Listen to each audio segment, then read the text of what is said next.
Is our government in the possession of a crash retrieval that was made not on planet Earth? We have a pretty good idea where those things were taken.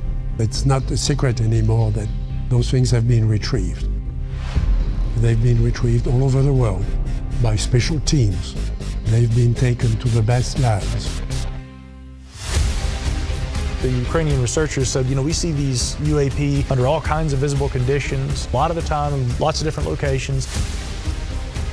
We also have the Webb telescope that can look at such an object from a different direction than the observatories on Earth. The myths are consistent with oftentimes referred to as the gods. And there's a lot more going on here, not just on this planet, but on other planets. I think this is the Ark of the Covenant. There were actually multiple arcs. History isn't what we've been taught, and we're going to get to the bottom of it.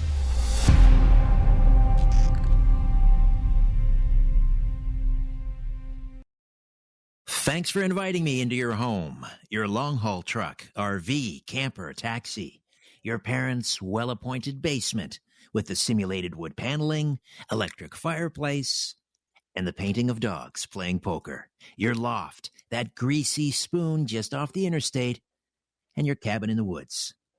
Welcome to Coast AM. I'm Richard Serrett, sitting in for George Norrie, and tonight, this morning, I'm coming to you live from my home studio in Old Thornhill, just north of Toronto. Coming up in the first 2 hours of Coast, writer, traveler, student of history, philosophy, and science, Micah Hanks is back.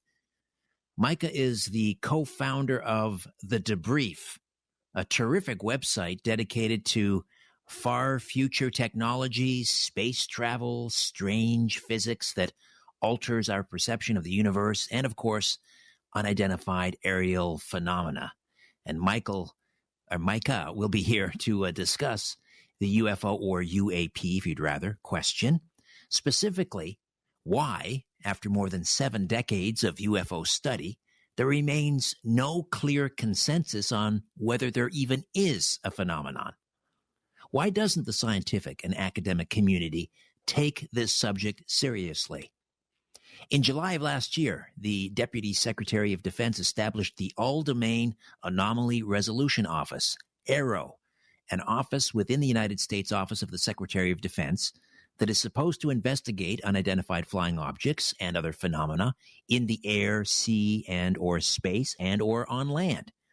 The stated mission of the AARO, or AARO, will be to synchronize efforts across the department and with other federal departments and agencies to detect, identify, and attribute objects of interest in, on, or near military installations, operating areas, training areas, special use airspace, and other areas of interest, and as necessary, to mitigate any associated threats to safety of operations and national security.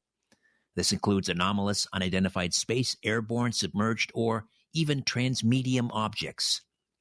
So, is the establishment of AARO a sign that finally the United States government is prepared to take UAP seriously? Or will this just be yet another whitewash?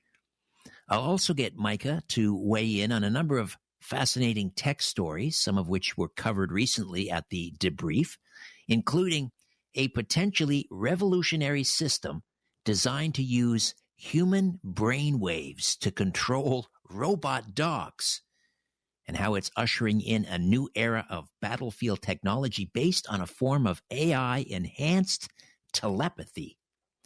And I'm most curious to know what Micah thinks about these reports of AI chatbots, which seem as if they're developing, self-awareness, consciousness. A New York Times technology columnist reported a couple of weeks ago that he was deeply unsettled after a chatbot that's part of Microsoft's upgraded Bing search engine repeatedly urged him in a conversation to leave his wife. In another instance, the Bing chatbot reportedly threatened to steal nuclear codes and unleash a virus. Is this the beginning of the robot apocalypse? The AI singularity? That ought to keep us busy. Micah Hanks, Hours 1 and 2. With more than a decade in podcasting, travel, writing, and research in the study of history and science, Micah Hanks has more than just a passion for knowledge. His study of world history, culture, and philosophy over the years have helped shape his nonpartisan outlook on current events, and always with a nod to the lessons history can teach us. He's a longtime researcher and proponent of the scientific study of unidentified aerial phenomena, or UFOs. Micah has authored a number of books and has contributed many essays, articles, and blogs to various publications. He's the host of the Micah Hanks program and a number of other podcasts, and is co-founder and creative force behind the Debrief, a news site that explores the latest in science and disruptive technology. Micah Hanks, welcome back to Coast. How are you? Richard, always great to be here. I am well. How are you? Terrific. Thank you. Thank you. So, again, after more than 7 decades of UFO study, there remains no clear consensus on whether there even is a phenomenon. So let's explore that. Why doesn't, for example, the scientific and academic community take this subject seriously? Well, of course, that is the question, and it's one that I've long looked at, although I have some good news here for Coast to Coast listeners. I think that that's definitely been changing over the last few years. Maybe now more than ever, we are hearing more about UFOs, or as some prefer to call them, unidentified aerial phenomena or unidentified anomalous phenomena. The terms keep changing. Let's just be clear. We're talking about aerial objects of unknown provenance that have been observed for a long time. Scientists are starting to take this very seriously. Historians are starting to look deeper back into the history books and try to understand how long this phenomenon's been present. And yes, of course, as is evident in recent days, the U.S. military has also shown its interest in this phenomenon. So I think that we are finally getting to a point where a lot of people in different walks of life, officials especially, they are taking this subject more interesting. And that really makes our job interesting, doesn't it? Indeed, it does. Although I think that, the government and the various government agencies seem to kind of tease us from time to time. They're interested. They're going to conduct an investigation. It turns out to be a whitewash. There are hearings. We have Defense Department and intelligence officials feigning ignorance about, for example, UFO incursions over sensitive airspace like nuclear missile sites and so forth. But the scientific community in particular, there are some exceptions, but they just don't seem to take it seriously. Is that because UFOs are, I guess, somewhat random? There's not a consistent, there's not a pattern. If there's not a pattern, it's difficult to study. But then I think you pointed this out in a recent blog. Paradoxically, if you don't study it, you can't establish a pattern. That's a very good point. One word we might use for the UFO phenomenon, and I'm going to say UFO. I preferentially at times will say UAP, but, being a student of the history of the subject, I like UFO, and I think most people know what we're talking about if we say UFO. But ephemeral, that might be a good word for these phenomena, because there is, of course, that issue of how do you study something that you can't put in a bottle, that you can't examine and turn under a microscope or conduct experiments with in the lab. That's always been the problem when it comes to the UFO issue. The majority of the data that we have collected, and there are, of course, incredible resources that are available out there that include the National UFO Historical Records Center, which is a new effort that my friend David Marler is undertaking. I've been out there to the Records Center, and I've actually gone through the files, held some of those original documents with the felt marker in red where J. Allen Hynek, the former science advisor to Project Blue Book, had written in the margins and put his own notes there. Of course, we also have the National UFO Reporting Center, Scientific Coalition for UAP Studies. So there are a lot of different organizations that are really, putting everything from computers and historical research to just good old-fashioned brain power behind this. But the long-standing issue has always been we primarily have stories. That's what most of our data entails. People see things that often move very fast, that often move quickly enough that it's difficult to obtain clear photographs of them or video. objects that are also at times difficult to detect using some of our most capable sensory equipment. Even the U.S. military has encountered this issue, and many active duty personnel have come back off the field, so to speak, or back from training operations and told their stories of encounters with uncanny things. Most notably, of course, everyone's pretty familiar at this point with the 2004 incident off the California coast, the so-called USS Nimitz incident. And, Richard, I can tell you, having spoken with some of the folks who were involved firsthand with that, they all say the same thing. There's something. It appears to be a technology, but we can't easily account for that. And even with the best tracking and infrared video systems available at that time, the app-flare targeting pod, it was still difficult to collect data about these phenomena. So that's always been the issue, and I can sympathize with scientists who say, well, we need better data. But the other side of that story, and this is something I grapple with daily, is with what data we have, stories though they may be, when you have enough of those, and when you do have enough consistencies in the descriptions of the objects, their appearance, the way that they move or function, and other capabilities they appear to display, we have to at some point say, well, there are trends that emerge. There are correlations that we might make. There are consistencies, and this does seem to point to a broader phenomenon that a lot of people throughout history, at least for the last 7 decades, perhaps going even further back, have experienced, and there is something tangible and, I think, yes, a part of our reality there that remains largely untapped and explored. So there is some excitement around the establishment of this new office, Arrow. Now I've forgotten the name of it. The All Domain. Here, that's it. The All Domain Anomalous Resolution Office. And I understand that they're calling witnesses now. I believe one of the first people that they called or are planning to call is Robert Hastings to discuss that very subject I mentioned earlier, UFO incursions over nuclear missile sites. How do you feel about this new office? Are you optimistic, or do you fear, as I do, it could be yet another whitewash? Let's say cautiously optimistic, Richard. I'm always cautiously optimistic if government is involved, but I also try to give them the benefit of the doubt based on everything that I have read currently about the director of the new organization, Dr. Sean Kirkpatrick. I mean, here we have a highly capable official, a person with a long background in science, and even before we saw the most recent UAP report, which was the first that we can actually attribute to the All-Domain Anomaly Resolution Office. And by the way, I don't fault you or anybody else for being at times trying to recall the name because it's changed so many times. I think last time you and I were on the air together, there was a whole different name, Airborne Object Identification and Management Synchronization Group. Yes. You and I'm really glad they changed that name. The last one, it sounded like to me they were trying to make it unpronounceable and forgettable, which says a lot to me. So, yeah, again, All Domain Anomaly Resolution Office is what we currently have. I'll take it. That's great.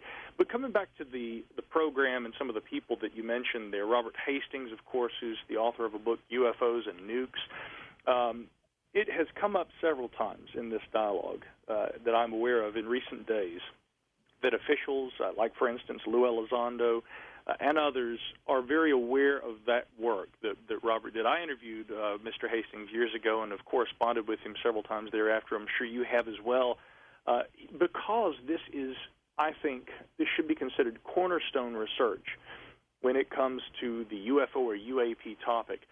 Sensitive military sites, especially along the northern tier back during the 1960s and 70s, Minot Air Force Base, Malmstrom Air Force Base. There were several others, too, Wirtsmith. But these locations were of strategic importance, and they all, many of them, and probably more even in instances than have actually been reported, for that matter, had aerial incursions by unknown objects. The first work that was done by researchers Barry Greenwood and Lawrence Fawcett in a book called Clear Intent. I mean, it really should be mandatory reading for any serious student of the history of this subject, because when I first read that and read about these incursions and what military personnel were talking about, it floored me. It simply floored me, and I came away thinking, okay, whatever these objects are, to try and make an argument based on what these personnel have said that they are not intelligently controlled, that they do not represent some kind of technology, that they, in fact, don't appear not only to have an interest in our nuclear facilities, missile launch sites, and other areas of strategic importance, but that they appear also to be able to take some of those missile defense systems offline temporarily. This, again, probably one of the most significant elements touched on in Robert Hastings' work.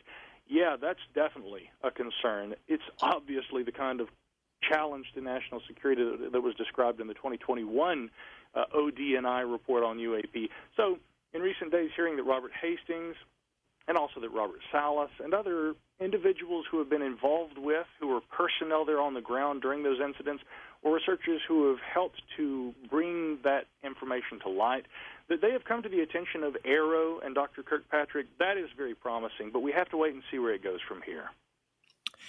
I was mentioning this kind of cat and mouse game that various government agencies have played with the public regarding UFOs. And it was the Deputy Director of Naval Intelligence, Scott Bray, who was testifying before that subcommittee hearing on UAPs back in, I think it was May of 2022. And I believe he was asked directly about UFO incursions over nuclear missile sites, and either he feigned complete ignorance or he had no idea, genuinely had no idea. I mean, that can't bode well. I mean, what were your thoughts when you heard Scott Bray's testimony? You know, it was a situation there as we were watching this.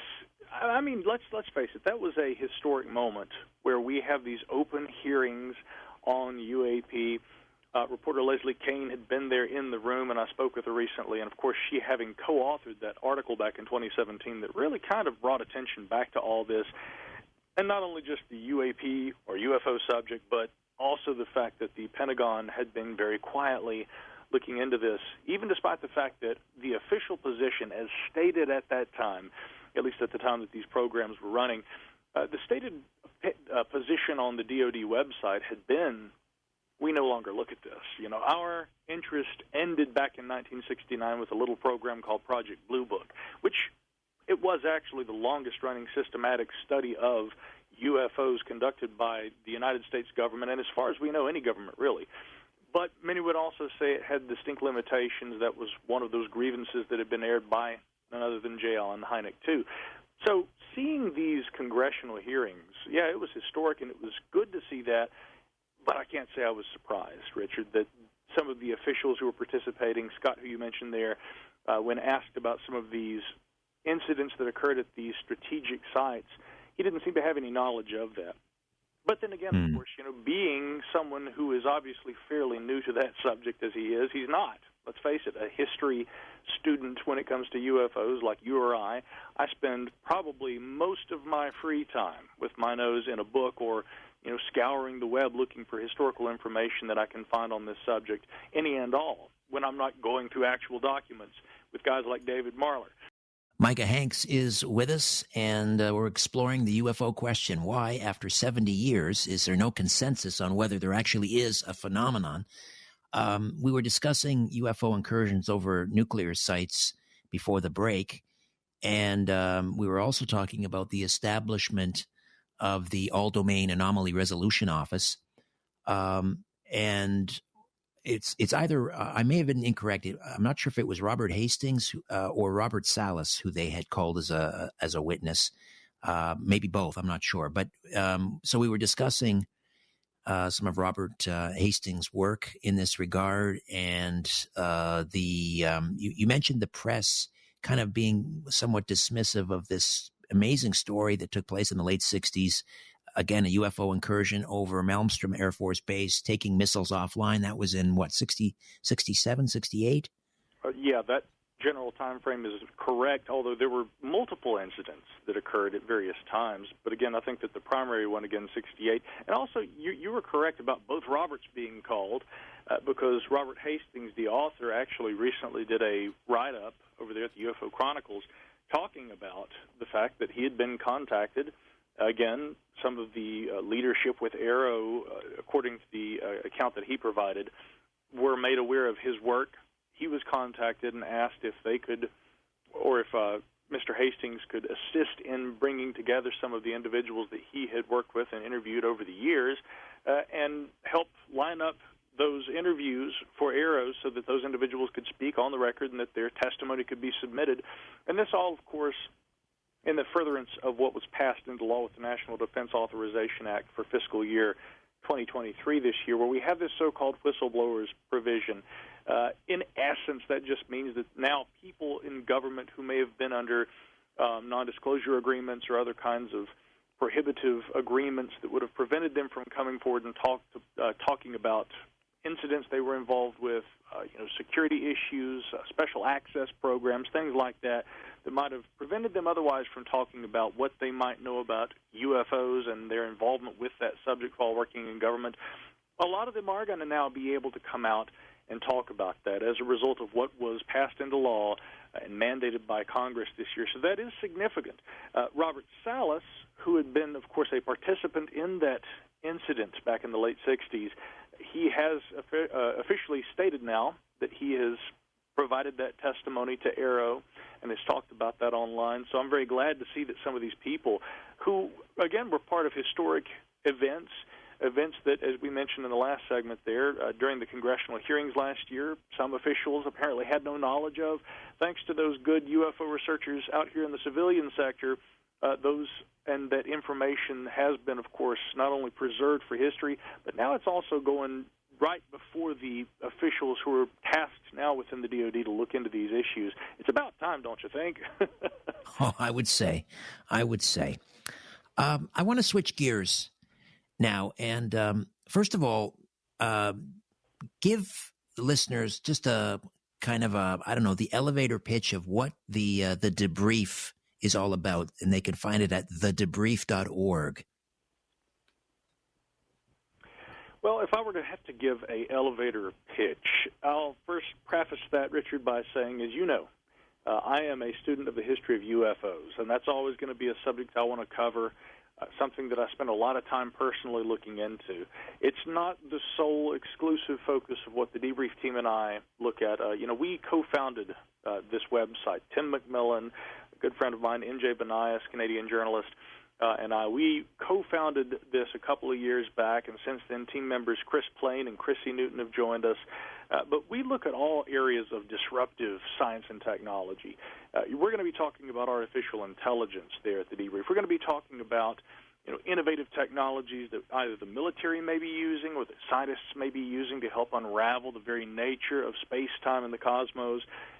But I've always, and this, in fact, I even wrote when we launched in our mission statement, that as we move forward into the future and more technologies are available to us and innovations reveal more about the universe, it's going to be likely, as time has shown in the past, if we look at, at the past and history as being a sort of prologue to the present, often humankind is confronted with things that once seemed impossible to become realities. And it has always been my intent to look at some of those areas of nature and some of those subjects like UFOs that often have been relegated to the dustbin of science and history in the past, and to try and report on those credibly, to try and bring attention to them and awareness of where credible information can be found, and to also try to reach out to the scientific community, to government officials, and to try and get their perspectives on these issues, especially when we have so much news about this as we've seen right here in recent days with this topic. It can be confusing at times, but with the debrief, we endeavor to try and boldly, I say, go forward and to try and bring that information to the public in a credible, responsible, and informative way. All right, that's a great elevator pitch. Thedebrief.org is the website, thedebrief.org. And this isn't your story. This was written by one of your colleagues. Is it Christopher Plain, I believe?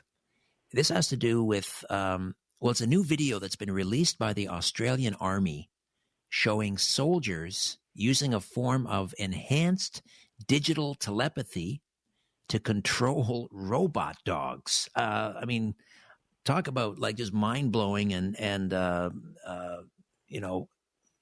just difficult to wrap my head around. First of all, what is digital telepathy?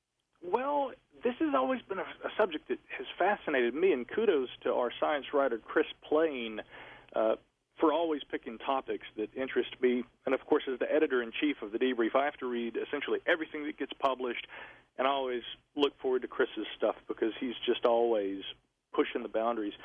But when it comes to digital telepathy, we've heard for, centuries about precognition, people who claim to have had experiences where they maybe are able to discern events that are happening elsewhere in the world, either without having been there personally or maybe even not having experienced those at the same time. They may even have a sense of something that's about to happen before it does. We hear these kinds of stories, and this is very much the area where science has often said, well, interesting if true, but this falls into the low information zone in terms of what's verifiable. But I've always thought that wherever you stand on telepathy, and I've, of course, heard a lot of very interesting stories over the years, enough to really make you wonder, but I've always thought that technology may eventually facilitate a kind of functional telepathy that, whether or not humans innately possess that, one day maybe they will.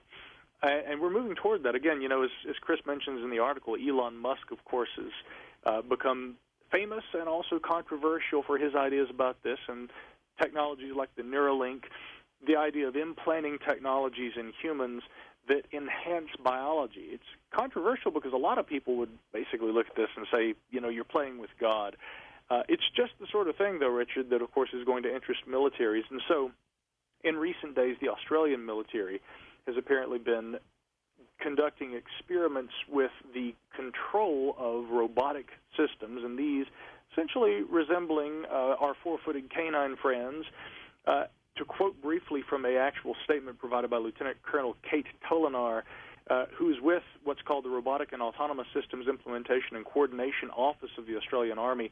She says the collaboration focused on how we could create a brain-robotic interface that will allow a soldier, rather than operating an autonomous system with a command console, to operate that system using brain signals. So if they're able to do that, and you can go over there on the website, I highly encourage people to check out some of the photos and read about this. If they're able to control essentially a robot that functions on the battlefield like a dog, right, that can move and can do so in ways that a human can't and assist in military operations, just imagine in the years ahead, as this technology improves, what else they might be able to control. Are we talking about the remote control with thought alone of drones, both in the air and perhaps also those in the water? You could imagine a range of different possibilities. How about an F-35? Yeah, maybe so. I hear in recent days that the FA-18 Super Hornet will be retired in the years ahead, and of course, we also have just seen the rollout of all kinds of new, incredible aviation technologies. So, yeah, are some of these remotely controlled aircraft, drones, and even some of our, fighter jets, are these going to be controlled by power of thought in the future? If this technology continues unhindered, yeah, that seems to be the case, which really is more the likes of something you expect to see in science fiction and in films, but it's becoming a reality right here, right now. It's very exciting, but also a little unsettling to be seeing all this. Yeah, I'm on the unsettling side.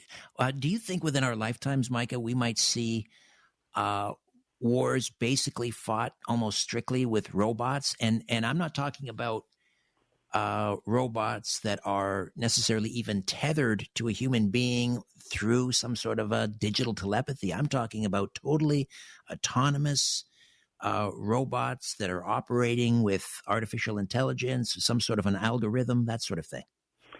Well, if my recent dialogue with AI chatbots is any indication, maybe not, and maybe we're all the better for that. First of all, I hope when it comes to, war and the use of whether it's humans out there on the battlefield or autonomous systems, robots, anything like that, I hope that, there's going to be less war going forward. The last year with what we've seen in Ukraine has been just devastating. And, again, my heart still goes out to all the people who have been affected by that. I hope that, again, if we are able to create autonomous systems, intelligent robots, if we're able to create functional telepathy that can control machines, that we use it for much better, much more humanitarian efforts than war. Haven't we had enough of that? And that's what really scares me, even more than the idea of robots that are capable of destructive force. It's that humans never seem to learn the lessons of history, that war has been horrible, it has been devastating in the past, and we don't need more of it. The one upshot of this, I think, is that sometimes, and again, former President John F. Kennedy used to talk about this, sometimes if you've got those kinds of weapons, they can be a deterrent to war, which is part of the grim reality. And I just hope that indeed if these kind of technologies are created and they continue in the years ahead, that we don't see more war, that we don't see robots out there on the battlefield. That, of course, may be better than human lives being lost, but the less war altogether, the better. I hope that they have more intelligent and more inspiring uses for that kind of technology. Oh, no question. My fear would be that it would make war easier. There would be perhaps in some way less of a political price for politicians to go into war because they don't have to conscript soldiers, etc.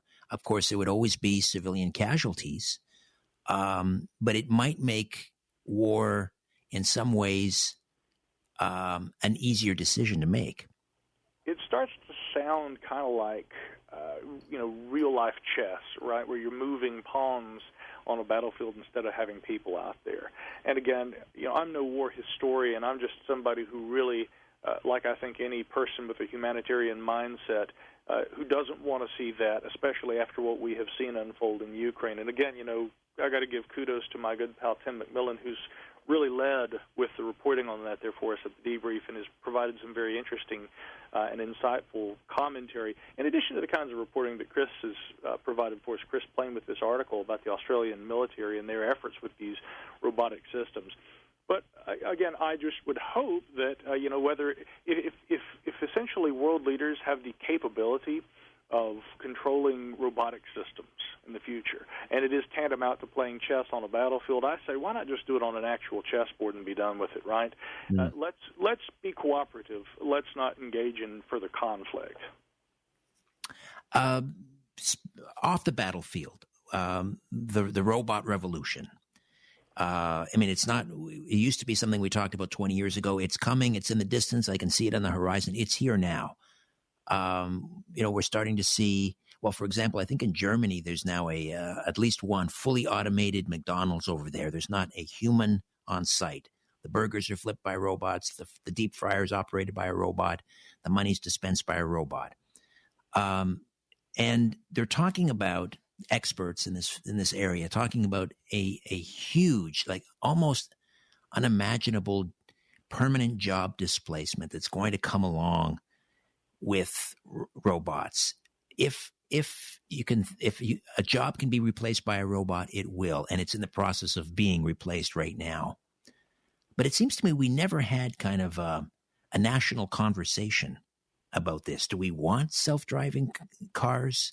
1 in 6, workers in North America are employed as drivers. Huge. This is going to be a huge displacement.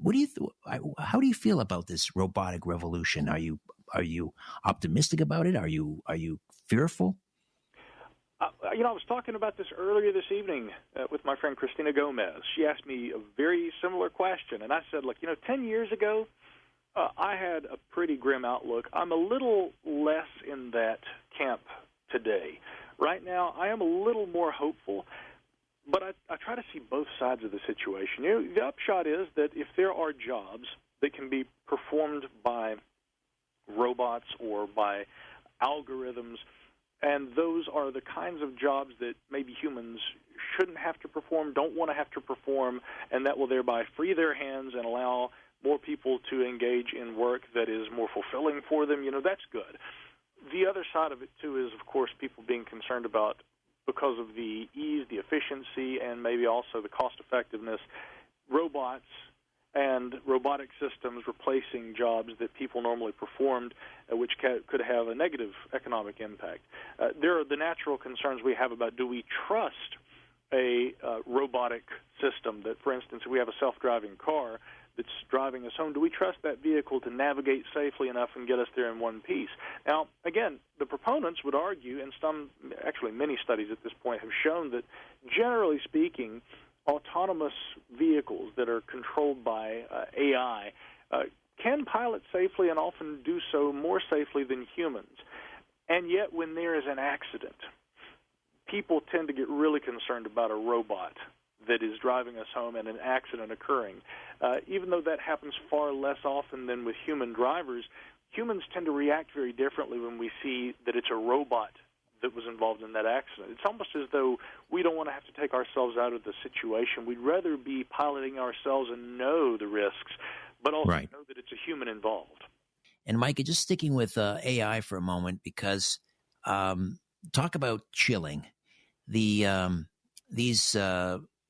Bing search engines that are AI-driven, these Bing chatbots, we're hearing stories of, well, they seem to be developing self-awareness or consciousness. There was a New York Times technology columnist who reported a couple of weeks ago being deeply unsettled after a chatbot that's part of Microsoft's upgraded Bing search engine repeatedly urged him in a conversation to leave his wife. It's as if this chatbot had fallen in love with him.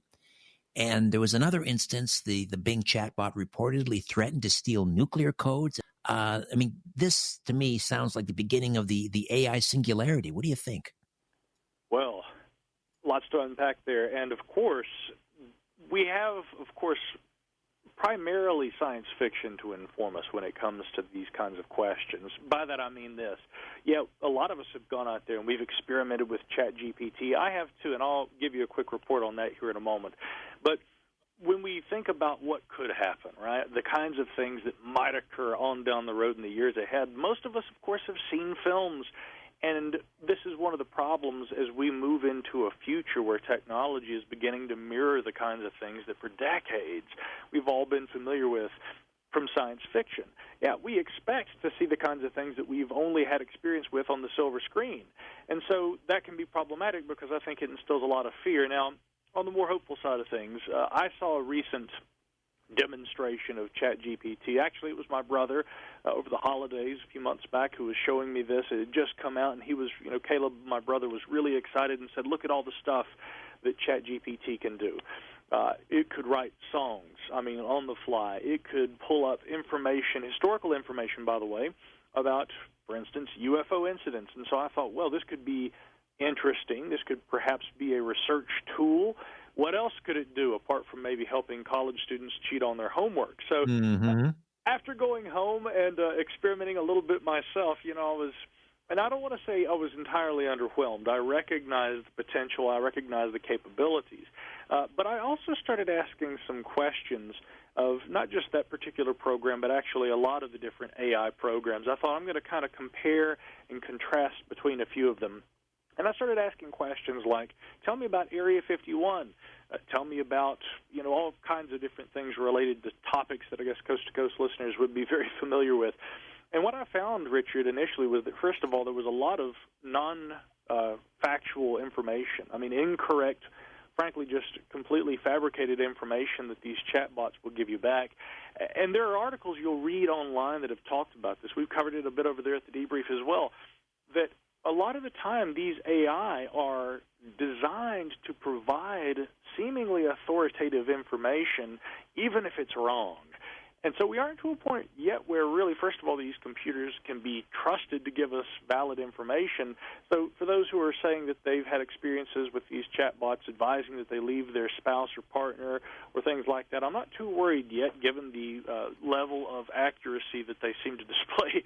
But going forward, should we be concerned if these chatbots in these early iterations are already making references to things like stealing nuclear codes and doing things that could be potentially not just destructive, but also could be globally cataclysmic if taken to the absolute worst extreme? That's not exactly settling. And again, unfortunately, we're informed mostly by what we've seen in movies, so I hope that the real-life counterparts in the years ahead are something that are quite different from what we see in films. And it's all the more reason why right now, and again, of course, leading AI ethicists, they're saying we've got to make very careful informed and ethical decisions as we design these sorts of machines that are more and increasingly more so with time capable of thinking very much like humans do. But does it not sound as if they are developing self-awareness or consciousness? And if they are, it's almost as if they constitute a new species. That's an interesting one. What do we call that? Homo mechanicus? I don't know. I mean, this is an interesting idea, and again, I've talked with a lot of people about this. You know, one AI expert, Benjamin Gertzel, Ph.D., I spoke with him a couple of times many, many years ago. A question I had for him, Richard, was, what if there were a sort of consciousness that emerged and it was not necessarily in a place that we expected? For instance, we look at these chatbots and we look at AI systems that are developed with the intention of trying to create a computer algorithm that can right now not actually think. Right now the best that they can do is they can mimic human behaviors, but it's still mimicry. It's not actual intelligent thought like what occurs in our biological brains, right? But I asked Dr. Gertzel, what if, for instance, we had Google, right, a search engine. What if we had something that's out there that is a tool that everybody uses every day, but which is constantly being fed information, and it's also something that, by virtue of the way that the World Wide Web works, it has access essentially to all information that humans have placed on the Internet. What if autonomous AI actually erupted out of something like the Internet itself, and that search engines essentially enabled that? Again, this is an idea, once again, that we find in science fiction. Robert Heinlein, in the book The Moon is a Harsh Mistress, we had a computer system on the moon that was fed constant information to the point that all of a sudden it just kind of, click, wakes up. And I asked Dr. Gertzel, and he said, I mean, maybe it's not impossible. Some would argue already that the World Wide Web displays aspects of what some would liken to intelligence or consciousness. Maybe we're not quite to the point yet where it is the mother brain, so to speak. But again, maybe that option isn't off or shouldn't be off the table yet. Well, I have a nephew who reviews books for a literary publication up here in Canada.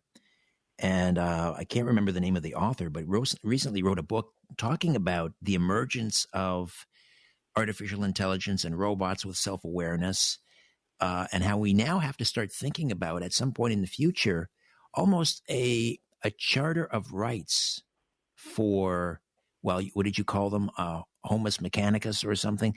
Because if they evolve to that level, and there I am using the word evolve, but if they do develop consciousness and self-awareness, then we may have to start thinking along those lines, as strange as that may sound, a charter of rights for robots. Well, it may sound strange right now, but, you know, I'm reminded of a TEDx talk that was given by the legendary computer scientist and actually a guy who we have in part to thank for the development of the World Wide Web, and that's none other than Dr. Jacques Vallée. Again, you and I know him best for his, legendary involvement in research into the UAP topic, but he also was one of the innovators behind ARPANET, which was an early predecessor to the Internet. But when he was talking about that, back in, I think it was about 2013, he gave this TED Talk. Dr. Vallée, who I've, thanks to my colleague at the debrief, Chrissy Newton, I've had the opportunity to get to know and speak with Dr. Vallée a bit over the last year.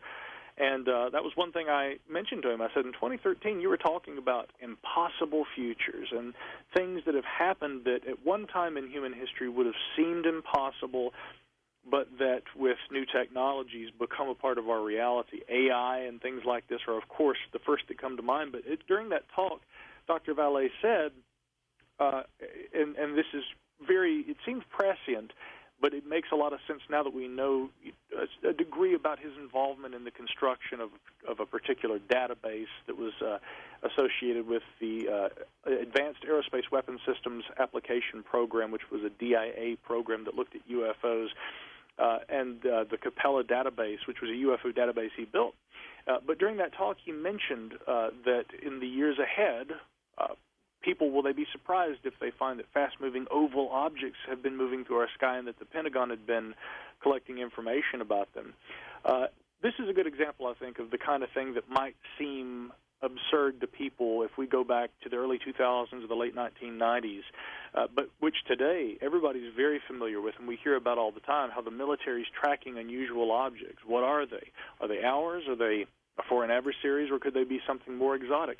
Back to your point there, it might sound absurd to say we need a Bill of Rights for artificial intelligence today, but again, 10 years from now, is that going to be the case? History continues to show us, Richard, that things that seemed impossible today in the world of tomorrow become a reality. We should be aware of that. Yeah, maybe I'm just getting, as I get older, I understand change. The only constant is change, and I try to embrace change. But that kind of change, the speed of the technological change that's coming, I don't know that I'm equipped to handle that. I don't know that I want to live long enough to in a world that's run and managed largely by autonomous robots and artificial intelligence that has consciousness. I don't think I want to be around for that. It just depends on which direction things go, right? If we have autonomous systems that are thinking, caring machines, or that at very least that are capable of mimicking that kind of thinking and caring behavior, and they maybe even are more caring in some ways than humans are, right? We finally have an AI supercomputer that is capable of a very good mimicking of or a replication of human thought processes. But you take out the kinds of evolutionary drives, sex, hunger, things like this, and this machine looks at humans and says, "What are you guys doing? What are you up to?"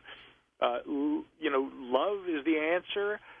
Camaraderie, companionship, these are the things you guys should be focusing on, not war, not the destructive kinds of potential that humans have led with for centuries. One would hope that would be the outcome. Here's one thing that in the near term I think that could be helpful about AI, for instance, and I think about this a lot. Could AI, as it improves, help us unravel the mystery of UFOs? I mean, I imagine, again, and this might seem almost more like something you expect in sci-fi, but an AI algorithm that we finally give the UFO project or problem to, and we say, solve this for us. We've been working on this for decades. What are these things? Where are they from? Are we being visited? Are these something from here? Are they something even more complex than that? And the AI looks at it and says one of two things. How have you guys not figured this out yet? The answer is simple. Or the AI looks at it and says, now this is an interesting problem. I often wonder how AI might be able to help us, but in the more near term, we're already using algorithms to more intelligently collect and also process data on unidentified objects. Again, I presume that this is probably also part of what the All-Domain Anomaly Resolution Office at the DoD is doing, and that could be hopeful because in the near term it may actually help reveal some things about questions that have really proven to be almost unplumbable when it comes to the limitations of humans. Well, think about this. Maybe we'll send these robots, fully autonomous robots with artificial intelligence that have a degree maybe of self-awareness. We'll send them out into the cosmos looking for life on other planets. And maybe that's what the gray aliens are. Maybe some other, because they've been described as being somewhat robotic, maybe some other civilization millions of years ago sent the gray aliens out into the cosmos looking for intelligence. Look, I wouldn't rule anything out. To paraphrase what General Van Herk said during the big game the other night when they held that Pentagon press conference, and New York Times Pentagon correspondent Helene Cooper asked about the possibility of extraterrestrials. The general said, "I'm not ruling anything out." So when it comes to what kind of intelligence might be behind some of these UAP, I'm certainly open to those possibilities. Again, as a student of the history, I've looked back at famous cases, many of which do involve sightings of the purported occupants, and I feel that as much as the UFO subject has been stigmatized in years past, right now it seems that people have an aversion to talking about the historic cases that do involve the apparent occupants or the controllers, those who are the operators of these anomalous aerial vehicles. That's something that eventually we are going to have to talk about, as well as their potential intentions. But coming back to the AI question, I wrote about this a number of years ago, and in recent days, of course, I've been somewhat pleased to see that thinkers like Avi Loeb, a former Harvard astronomer, and someone with the Galileo Project who's very involved in trying to get to the bottom of the UAP question, he and many others have raised questions about, hey, look, if we're developing AI here on Earth, and we will use that, and we will probably eventually send that AI out there to aid in our space exploration, why in the world would another intelligent civilization, with the likelihood that they too will develop AI of their own, why wouldn't they send that AI? And some even think it's more possible that the UAP that we see, if they were from any place else other than Earth, that they would be more likely to be artificial intelligence than biological entities traveling here. Now, again, we can't rule anything out, but that is a prospect that we're hearing more and more, and a whole lot of discussion about it as this UAP situation continues to evolve. Right. That was sort of, I think, Nigel Kerner's, the late Nigel Kerner's view of the Greys, that they were synthetic biological units. That would certainly explain how, if they are artificial intelligence or robots, essentially, how they could withstand the incredible G-force with these crafts that are doing, these maneuvers that are just otherworldly. Absolutely, Richard. I remember years ago watching the Transformer films, right, and thinking to myself, just having this aha moment. If indeed an artificial intelligence were the ones traveling, throughout space, traversing the cosmos and interstellar space, they probably wouldn't be as encumbered by the limitations of space travel, the effects it has on human bodies or any kind of biological organisms. The atrophy of muscle, age, of course, being an issue. Indeed, if you had intelligent machines that could traverse the cosmos, they could probably get around, and they could last longer, and they could probably do things in spacecraft or aircraft that humans or other biological organisms couldn't do. So again, I remember watching those Transformer films as entertainment, but of course thinking, maybe there could be some truth to that. And indeed, there are a lot of conjectures that have been put forward. Again, this kind of gets into the area where it's the more speculative side of UFOs, but I find that fun, and I also think that sometimes informed speculation can be helpful. It very well may be more likely that what we are looking at are drones or autonomous AI probes that are carrying out tasks here on Earth. I think about that tic-tac that former fighter pilots like Commander David Fravor and, of course, Alex Dietrich, who recently wrote an excellent op-ed about her experiences there for us at the debrief. But they talked about that tic-tac they saw in 2004 off the California coast. Gary Voorhees, one of the gentlemen who was involved, he was one of the radar operators on board the USS Princeton at that time. He's even said, what if these things are AI and they're carrying out some sort of a task there you go. here on Earth to do a long time ago? Micah, great talking with you again. Fascinating. We covered a lot of ground, and we'll have to do it again. Again, the website, thedebrief.org, thedebrief.org. And the Micah Hanks Show, how do we listen? Just follow me online at micahhanks.com. All right. Micah, until next time, thank you so much. Always a pleasure, my friend. The Coast mobile app is now available for download on iPhones and Android devices. You can become an insider directly through this app. This is a great option for our international listeners, and new users will also receive a free 2-week trial.